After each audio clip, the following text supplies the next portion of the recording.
Hey, credit union community, here's what we're covering today. First, the World Economic Forum says AI will make 40% of today's skills obsolete by 2030. Next, half of all CEOs feel lonely. 25% show signs of clinical depression. So why does nobody talk about it? And finally, credit unions keep buying technology they can't implement. So who's actually responsible when technology implementations fail?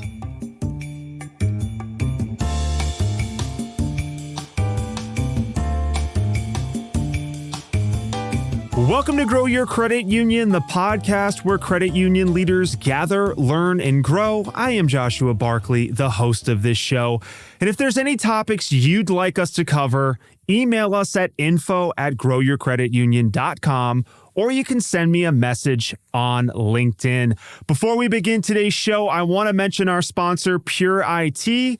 They've helped over 170 credit unions navigate technology with assessments, strategic advising, and managed IT services. You'll hear more about Pure IT later in the show. Let's say hello to my co-host today, Becky Reed. Howdy, Becky. Howdy, y'all. Becky, something I've never asked you about, because I know, we like to kind of ask each other some personal stuff before we kick into the show. Sports in high school. I've never asked you if you played any sports in high school. Oh my gosh. It's like sports are like the bane of my existence. So I certainly got hit in the face with plenty of dodgeballs. I cannot throw. I cannot catch. I sort of can run. So probably the only sport that I was sort of anything good at was running. I could run and I could jump over hurdles and stuff, but do not ask me to do anything that has to do with hand-eye coordination because I am miserable at it. Okay, now I understand why you've never mentioned it before. Okay, that makes perfect sense. I did play basketball in high school. Very good team my senior year. And something I've never really talked about publicly, I failed off the team academically right before the state playoffs. And the coach had to tell me at the end of practice, of course, he waited till the very end, and he said, listen, academically, you're ineligible. I talked to the AD and we got to toss you from the team. And so I was crying. I didn't drive at the time. My dad came and picked me up. I had to tell him what happened. It was embarrassing. In fact, I ended up not walking with my graduating class. I had to go to summer school to graduate. They said you can either take summer school and get your diploma in August, or you can come back next year, which we don't think you want to do. And you know what I said? Am I eligible to play basketball if I decide to stay a fifth year of high school? And my mom was like, you're such an idiot. And no, by the way, I was not eligible to play another year of basketball. Anyway, now that everybody knows that I did not walk with my graduating class, it's time to introduce our guest, probably somebody who did walk with his graduating class in high school. He is the CEO of Dow Credit Union, Michael Goad. Michael, great to have you back on the show. Good afternoon. Good to see you, Josh and Becky. And good to hear, and I'm glad that we could be your therapist for you, okay? Thank you, Michael. The World Economic Forum says that nearly 40% of today's job skills will be obsolete by 2030 as AI takes over repetitive tasks. And when you think about this, Michael, it's interesting because a lot of the day-to-day in the credit union world, processing loans, handling routine transactions, that's kind of exactly the kind of work AI is coming for first. So my question for you, Michael, to kick off this segment, are credit unions doing enough to reskill their people, or are we sleepwalking toward a talent crisis? Great question. So I'm going to come at this from a couple of different angles. So number one, I was talking with one of our senior leaders just yesterday, and we were talking about things that are on the horizon. And she said, well, we could do much more, but we just don't have enough capacity.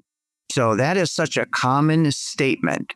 And so when I think about AI, I'm thinking of that being a great tool that is going to give us capacity. It's going to help us take care of things that are taking up our time so that we can do the next project for the member, so that we can add the next service. So I'm thinking more about how it's going to be a great tool for us than that it's going to create blank time. I'm also thinking about this historically. Over the last couple of generations, we had a movement where business first adopted mainframes, okay? And then the PC came along in the 90s, and then we've had the internet after that. I'm not old enough to live through adopting mainframes, but I did enter the banking world in the late 1980s, actually. And I remember starting in the department where we used a mainframe, but then we did all manual writing and calculations and used a 10 key, and we did everything by hand in the department. And then in 1991, I got a PC. And we started using Lotus, and then people started using Excel and using the next tool. And back then we weren't talking about, oh, this is going to displace a bunch of people, we're going to retrain them. It became an efficiency and a time saver that we could then do the next thing. So I'm sure that I know that there are some companies, especially out of the recent news, those that are big coders and that have certain types of programs that AI is replacing and doing that coding and replacing people for that. In general, I'm thinking that in the credit union world, we're going to find it as an efficiency tool as the biggest benefit for us. Becky, would you agree with Michael's assessment that maybe we don't need to think about it as a reskilling? So Michael raises a good point, which is that naturally over time, employees are going to make this adaptation just as naturally as we have in the past with other innovations. Do you agree, Becky? Yes. And actually, when you were asking the question, I was thinking exactly of spreadsheets, right? About how, that really saved us so much time from, doing hand calculations on paper or whatever. And I don't believe that there's a skills gap. I think that's where I take issue with that particular article, that there's a skills gap there. I think that for me, when I look at history, right, I'm going to look at manufacturing. So I remember when robotics really started to take off and everybody freaked out that the people who were building cars on the assembly line were just basically just going to not have a job and just be worthless. And, no. And did that happen? The answer is no, it didn't happen. Those people were able to find other things, or perhaps there were other jobs at the manufacturing plant that, they were able to do instead. So does it mean that AI is going to do these rote tasks and we're all just going to have so much time that we only work a 6-hour day? I don't think that will necessarily happen. But what I do think will happen is we as humans will start to gravitate towards more things that humans do and not machines. So interpersonal relationships, coaching, education, things like that. So I think there's plenty of things in the credit union that we can do and focus on when we don't have those very specific, repeatable tasks we have to do anymore. Credit union CEOs are supposed to be the most connected leaders in their organizations, yet research cited by McLean Hospital shows that nearly half of CEOs report feeling lonely, and that 26% of executives show symptoms consistent with clinical depression. Yikes. That depresses me just kind of reading that stat. Michael, how do you personally tackle feelings of isolation, if they happen to you, of course? And how do you make sure they're not taking a hold across your executive team? So, number one, I don't really think that this is something new. I think that there has been a level of anxiety that leaders in general struggle with because there's the weight of the responsibilities. There's the increased complexity of their organizations. What I think is different is that it is becoming more and more normal, accepted, and open to talk about mental health, to talk about managing life stress. And I think it's wonderful that you even put it as a question for us to discuss openly. A couple things just to list out that I do. Okay. So personally, I'm a pretty engaging person. So I try to stay in touch. I kind of joke with my, the people that, well, it's not a joke. I tell them when it comes time to do the annual JPR, I talk to you 3 hours a day, every day, the whole year. And so you already know what I think. I'm a very engaged person. And so I try to stay in touch with not only my direct reports, but throughout the organization, but also just for mental health, for communication, for connecting with people. I think it's important to stay connected in the community and also in the industry. I went to lunch last year with a credit union CEO who's local. And so we're kind of competitors, but we're in the credit union world and we like to talk. And it was so helpful because we had a great conversation. But I especially noticed that it changed as soon as I admitted, I said, you know what? Here's an area that we don't do that well and I'm working on. And I could tell that she heard that. It's like, oh, so we're talking on a whole different level because we're not competing now. You're admitting that you got something to work on. And I then turned around and I said, hey, you guys did this initiative. I think it was great. That's not really for us. So we're thinking about it differently. But just talking to another credit union CEO was very healthy for me. And I really love it when I go to conferences and we'll get a closed session. Close the doors, no other people, just the credit union CEOs. It's usually in your asset group. And we talk about, okay, what's working, what's not working. And you just feel so much more like human to human connections. I read all the articles, I listen to the podcast and the other stuff, but having that kind of personal time with people, I think is very good. We're talking here about mental health and also just about professionally keeping your thoughts together and thinking about the future and thinking about possible strategies. Michael, you mentioned at the top of this segment that it's good that we're talking about mental health, but I'm curious to know how far we've come with those conversations, because I can only imagine in the beginning of your career, it was probably a huge no-no to talk about mental health. Well, I'm going to agree with you. And I'll also say it has to do with where you are in the organization. I think that when you are at more of an entry-level position and trying to work up the ladder, you don't want to show that you have any imperfections. Okay. I think it may be different. I don't remember it. I think that what you said is definitely true. People did not want to talk about it or address it, even if they were leaders. But I think that they had more political capital to spend if they had already made it to the top and were able to say, I do these things for coping and therapy in order to keep my head straight and to get my thoughts together. Becky, you're a workhorse. I know that about you. You may have had some thoughts and definitely share them, but I'm going to try to take you down a more personal road because this is a more personal segment.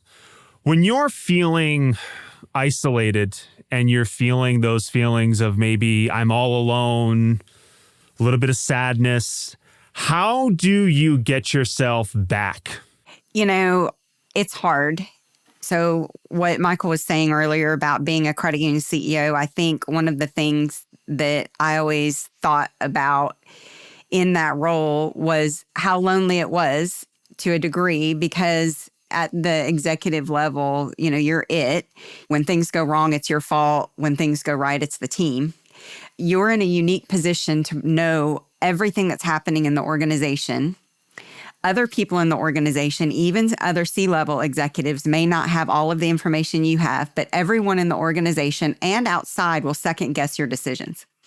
That's something really hard to deal with, understanding that I can't let you in on everything that I know, but you just need to trust that I made the best decision that I could, given the information that I have.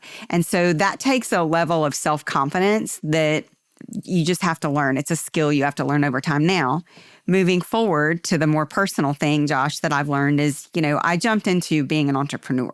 I jumped into a startup from being a credit union CEO that's in an established industry where, we have rules that people have been following for decades. It's a repeatable thing. Now, yes, I had 30 years of experience doing it, but jumping over into the entrepreneurial side, I have never in my life had a confidence crisis like I've had here. Because it's kind of like I was used to playing football and now I'm being asked to play soccer. So certainly there, and we talked about sports earlier. I don't know why I keep using sports analogies, but I think for me, having a partner, so John, our CEO, is my partner, and he and I were actually just talking last night about the fact that there's no one else in the organization who knows what we know. So it's kind of like I have a co-partner. When you're a CEO of a credit union, a lot of times you don't have that. Sometimes you have a second in command, an EVP or a COO or something that you can share things with that knows, more about what's happening. But at Bank Social, John and I both know pretty much exactly the same thing. Both of us every single day are stepping into a new day, where there's a new crisis we have to think about, or there's a new product they're trying to have to build, or whatever the case may be. And certainly while there's transferable skills that we've learned our whole lives to get to where we are, a lot of times, and we're dealing with emerging technology too, right? Blockchain, nobody's been doing that for 30 years. So we're kind of inventing things as we go. And without having that person to walk with you arm in arm, I don't know if I could do it. That's making me think of you a little bit, Michael, and Becky, you actually just made me think of something that I didn't really think of in terms of like the nuanced detail. But like Michael, you might make a decision, a leadership decision that not everybody understands or not everybody agrees with. And then you have to kind of maneuver with some people questioning you. And I'm wondering, let's use that example. I mean, I'm assuming you've definitely gone through this where you've made an executive decision and maybe people didn't agree with it. Did that bring you feelings of isolation, or is that just come with the job and you just have to be tough? You know what? I'm going to say no, because we haven't talked about my management structure here, but I have an amazing assistant, and then I have 4 other executives that report to me. And we very much fly in formation, and it takes a lot of work, but those other 5 people are involved in almost everything with me. For most things, I do make the final decision, but I have discussions and conversation. We have debates. We have great talks about virtually everything. And so I'm getting direct feedback, and I'm already hearing from people what they think are the possible implications of different decisions. And so by the time we make it, I've already had my greatest critics in the room with me. Okay. And we've had good, honest discussions. Then I'm prepped for the next person that might have a question or disagree. But it also gives me confidence, because I bore my soul. I'm like, okay, this is what I think, and here's the good and the bad, but we got to make a decision. And we had honest conversation. And so having that group to work with gives me that much more confidence when we finally do come to a decision.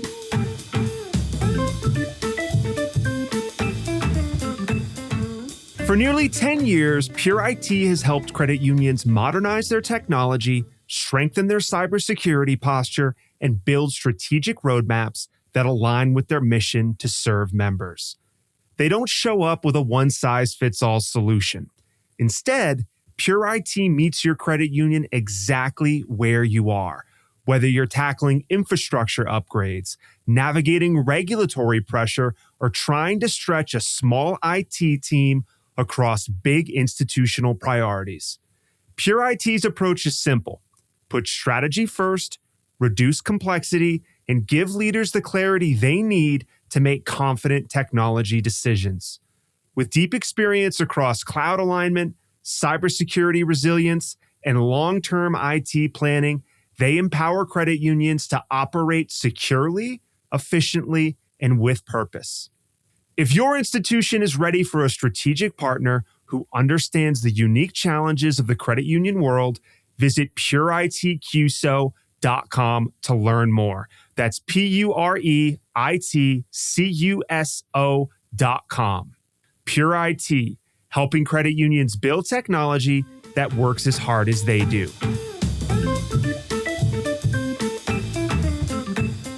Credit unions, they keep buying technology they can't implement. That's according to MDT. In a study, by them, they found that technology rollouts are repeatedly stalling, not because the tech is failing, but because the staff is already at capacity. Tracy Loudermilk from MDT, she puts it pretty simply. She said, credit unions don't have supplemental staff, and people are expected to handle day jobs and major technology projects simultaneously. Michael, how do you delegate ownership of a major technology implementation when your team, listen, they already have a plate full of full-time day-to-day work? So how do you manage how you delegate ownership of a technology project? So time out. Did you guys call my people and get these quotes, okay? Because, right, this is what we all struggle with. We already have people that have full day jobs, and they might have another implementation going on. But I'm going to say up front, so I resonate with probably half of that statement that you read, because the first half I don't resonate with, and I give the credit to our team. Okay, we haven't had some big rollout stall, and that's because our CIO and his project management team put a very effective process in place where we have what we call our operations steering committee. We meet monthly as a huge group, as a full group. We also meet monthly as a smaller executive group, where we have a rolling planning cycle. We have everything laid out by priority, by timeline. We're reprioritizing. We're talking about staffing constraints, or if we have to pull in a consultant to help with an implementation. And so I'm going to say it goes with strong project management up front to make sure that you don't flame out on an implementation. Not saying that it can't happen, but again, I'm giving the credit to our team for the things that we've managed here, for the projects we've managed here, for being able to outline our needs across the spectrum and then revisit them. Another thing I'm going to give them credit for, and Cornerstone advisors, I'll call them out for talking about the old planning cycle is done that's tied to the year. We need to be in this continuous planning cycle. We wake up every day and say, where are we? It's not, well, next year's budget's going to call for this. It's like, whatever. These are our projects, and we're going to chop off the ones that happen to happen during the calendar year and call them part of the financial budget. But we're always thinking, here we try to think 3 years out all the time in a rolling basis. And so that's how we try to keep our major products and projects moving forward. Becky, do you agree with Tracy Loudermilk with her assessment that credit union technology rollouts are failing, not because the tech sucks, not because it's bad, but simply because the credit unions don't have a handle on which employee should be managing that technology rollout? Well, in credit union land, we all have day jobs and secondarily have to work on a project team. That happens in just about every credit union I know of, regardless of size. Other industries have project teams, and that's all they do, is they just work on projects. And that is their full-time job. What I see a lot out there, both from working in a credit union and now seeing it on the third-party vendor side with Pure IT, for example. So Pure IT goes in, and one of the things that they do is they look at your people, your processes, and your technology, right, whenever they're doing an assessment. And every single credit union that we go in and talk to, all of them have project fatigue. All of them. And it's because they're trying to have to juggle 10 things. And yes, I think a lot of implementations do fail. Again, not because the tech is necessarily bad, but because we in credit union land are having to work with 25 different systems that don't talk to each other most of the time. And, sometimes we're dealing with a core that we're trying to have to do workarounds because, our 60-year-old core doesn't play nice with, a modern API.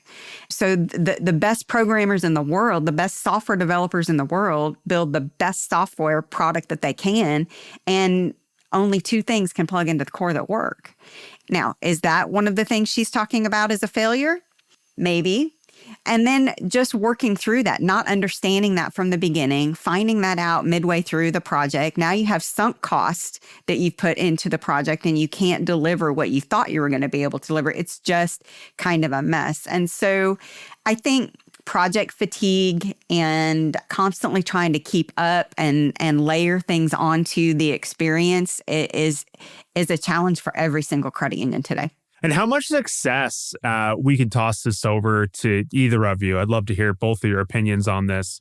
Third-party integrators. What are your thoughts on, third-party integrators and the idea that, that's the resolution to Tracy Loudermilk's statement. Just bring in third-party integrators. You're talking to the CEO, not the CIO, so I'm going to give it my best shot. It's a mixed bag. Sometimes it does work out lickety-split and smooth, okay? The problems are that sometimes it doesn't. And once you get into it, then you find out, we thought we could, host this program or run this program at this level. What do you know? It requires hand-holding for its whole life, or it requires another integration or another upgrade. And so it's project creep and even implementation creep. We've had that some. We got through it, but it was a surprise, and it was a negative surprise. Becky, thoughts on the third-party integrators? Well, for any of us that have sat through a software demo, the folks on the other side will tell you that it works like magic. And all of us know, including the person doing the demo, that it doesn't always work like magic, that once you get in there are unforeseen things that happen. Now, who's to blame for that? I don't know. Should they have known? Should the credit union have known? I don't know. But I don't believe that there is just one particular magic bullet that is going to solve all third-party integration challenges. So even if you have that middleware, because I think what you're talking about is these companies that provide that kind of talk layer between one vendor to the credit union, to have multiple plugins and all of those things, that's very, very complex. That's very, very complex. And so to think that that's going to solve everything, it doesn't. Now, does it make things easier? I think, yes, it can.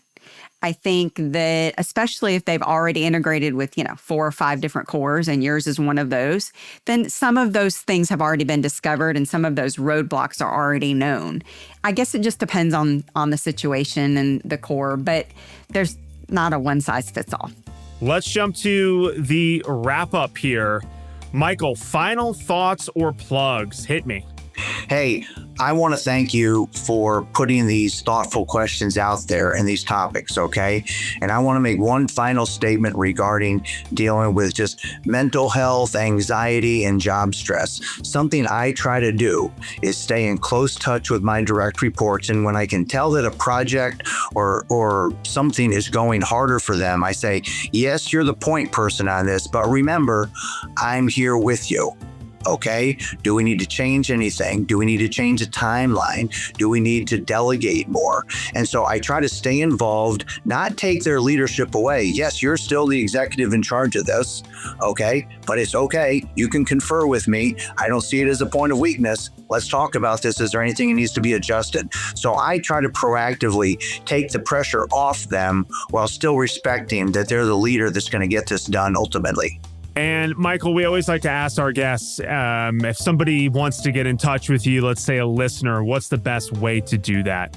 Yeah, the best way is through my work email, mgoad, G-O-A-D, at dowcreditunion.org. Becky, give me those final thoughts, please. Well, we're talking about mental health, and I do think that that is important. One thing I try to tell myself all the time is to get out in nature. I think that one of the best ways to clear your head, because all of us have this inner voice, right, that's constantly going. Now, my inner voice happens to sing like 80s and 90s songs a lot, but but we all have that inner voice, right, that most of the time is 10 times worse than reality. And we beat ourselves up and, all of these things that happen. But a lot of times, a simple walk outside will quiet those voices, will lower the blood pressure. I know this sounds really crazy because we've talked about tree huggers being crazy, right? But there's like actual scientific evidence that like touching a tree like exchanges negative ions with positive ions, and you get that grounding effect, right? That calms your nervous system. So, I mean, I'm going out front in my house the other day. The trees are only in the front of my house. I don't have a tree, but in the back. And so I'm going out, and I'm sure my neighbors are really appreciating the fact that I'm hugging a tree. So forever it shall be known that Becky is a tree hugger. And Becky, if any other tree huggers out there want to get in touch with you, what's the best way to do that? LinkedIn, baby. LinkedIn, baby. Okay, listen, I want to thank our guest today, Michael Goad. I want to thank my awesome co-host, Becky Reed. Want to thank our sponsor, Pure IT. If you want to learn more about Pure IT, check them out at pureitqso.com. And of course, a special thanks to our listeners for continuing to listen and support another episode of Grow Your Credit Union. If you like the show, please follow us on your podcast player of choice. If you want to be a guest or would like to talk about sponsorship opportunities, head to growyourcreditunion.com. Everybody, thank you for listening. We will see you next time. Take care. Bye-bye.